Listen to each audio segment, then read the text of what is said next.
CR7. Si Nike a popularisé la marque, Sir Alex Ferguson, lui, a façonné le joueur. Pourtant, le jeune Ronaldo est arrivé dans un Manchester United en reconstruction quelques années après le triplé historique FA Cup, Premier League, Ligue des Champions de 1999.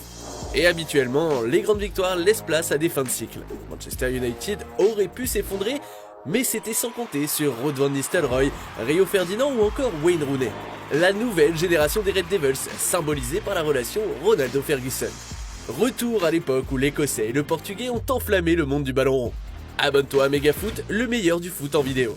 À la fin des années 90 et à l'aube des années 2000, le numéro 7 de Manchester United est porté par David Beckham. Le maître à jouer des Red Devils est un pur produit de la formation mancunienne, promu dans l'équipe première par Sir Alex Ferguson lui-même.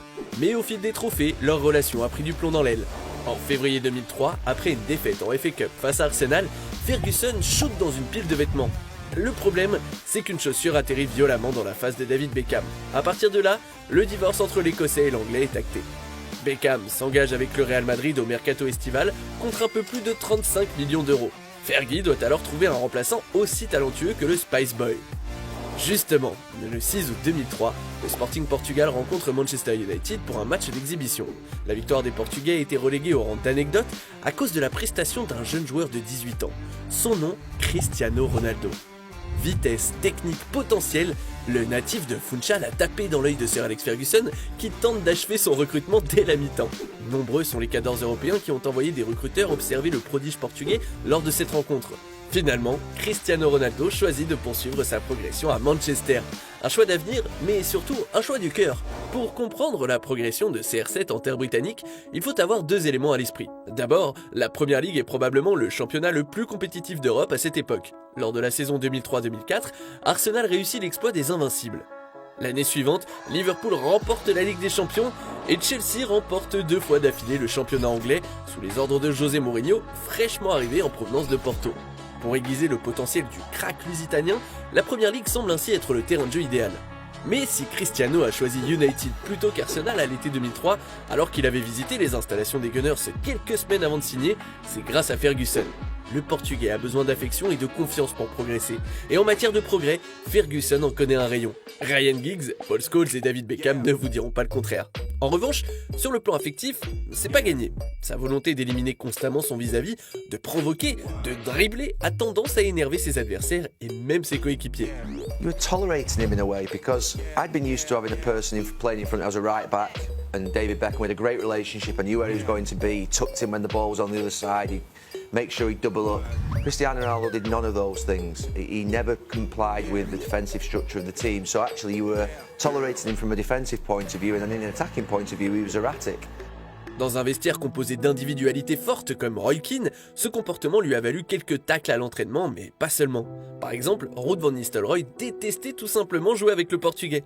Il faudra attendre 2005 pour voir Ronaldo changer. Manchester United affronte le Benfica, rival historique du Sporting, en Ligue des Champions. Les Lisboètes s'imposent 2-1 et tout le monde pointe du doigt le match désastreux de Cristiano Ronaldo, y compris son coach, Sir Alex Ferguson. Le Portugais a joué une partition de soliste, abusant des dribbles et des feintes, perdant un nombre incalculable de ballons.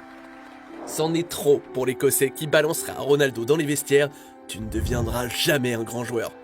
Le gamin fond en larmes, il est temps pour lui d'évoluer. La métamorphose du Portugais est instantanée.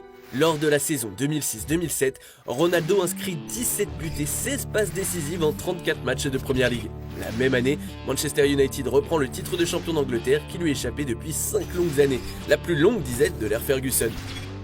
Mais pour passer dans une nouvelle dimension aux yeux du grand public, Ronaldo doit remporter la coupe aux grandes oreilles.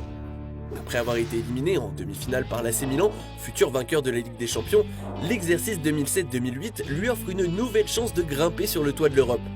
Les Mancuniens survolent la phase de groupe en battant notamment le Sporting Portugal à l'aller et au retour, mais avec à chaque fois un but de Cristiano Ronaldo. Cela dit, la route vers la finale est encore longue. Pour y accéder, les hommes de Ferguson se défont de Lyon, de la Roma, puis du FC Barcelone. Chelsea est le dernier obstacle qui sépare Ronaldo et les Red Devils du Graal européen. Cette finale 100% british est marquée par l'ouverture du score de CR7 d'une tête dont il a le secret avant la demi-heure de jeu. Frank Lampard égalise avant de taper la barre de Van der Sar en prolongation. Didier Drogba est lui expulsé dans la foulée. Tir au but. Ronaldo se présente aux 11 mètres et échoue. John Terry glisse et trouve le poteau pour les Blues. Van der Sar dévie la tentative d'Anelka. Manchester United est champion d'Europe pour la 3e fois de son histoire. Un petit pas pour Man U, un pas de géant pour CR7. Ça y est, il est enfin devenu la machine à scorer que Ferguson espérait. 49 matchs, 42 buts et 8 passes décisives, toutes compétitions confondues. Cristiano Ronaldo remporte sans surprise le Ballon d'Or dans la foulée et confirme qu'il est bel et bien devenu un grand joueur. Un an plus tard se présente l'occasion de faire le doublé face au FC Barcelone d'un autre monstre, Lionel Messi. À partir de là, le destin de Ronaldo et de Ferguson emprunte des directions inverses. Lors du mercato estival, Cristiano Ronaldo s'engage avec le Real Madrid contre 94 millions d'euros, un montant record pour l'époque. Fergie, lui, peine à reconstruire son équipe. Le technicien écossais parvient tout de même à remporter un dernier titre de Premier League en 2013, juste avant de partir à la retraite. Un requiem qui acte définitivement la fin d'un cycle à Manchester United. David Moyes, Ryan Giggs, Luis van Gaal ou José Mourinho, nombreux sont ceux à s'être cassés les dents après Fergie. De son côté, Ronaldo a eu le temps d'ajouter 4 autres ballons d'or à son compteur personnel. Mais à l'été 2021, le roi fait son retour à Old Trafford, avec un sacré coup de pouce de Sir Alex Ferguson. Et pour toi, quel est le plus grand numéro 7 de l'histoire de Manchester United ?